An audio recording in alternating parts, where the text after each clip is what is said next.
omama abefundisi bonke omama befundisi abantwana bonke ibandla kaJesu athenge ngegazi lakhe ngithi uJesu Kristu inkosi ayimanxele ngisukuma ngqasha ngebisho emhlabeni ngilapha ya ngithe ngena nje umama Seko wayekhuluma izwi uNkulunkulu alenzile bantu belencishe nezwa into ebuhlungu ukuthi ibreak yaseMbuba Mathimatolo kuphelile ngayo uMaMpungose phakathi ophambo kwenu okuqhamuke ebreaking uJesu Kristu inkosi bantu uNkulunkulu usivikelile bekuphelile njengathi bekuyophela isibhicongo ngengabheka ngathi inkosi nami kuyothiwani kaMbeje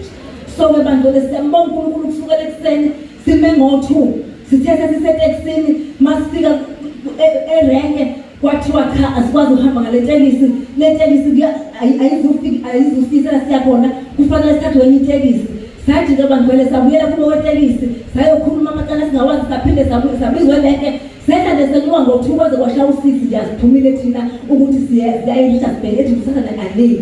bantu lobona ukuthi iyalwa sithemba sithi siyaphuma lapho bantu sesithi hawunapho sesiqhamukile ekhaya wathi usathana namanga kuyaqeda ngani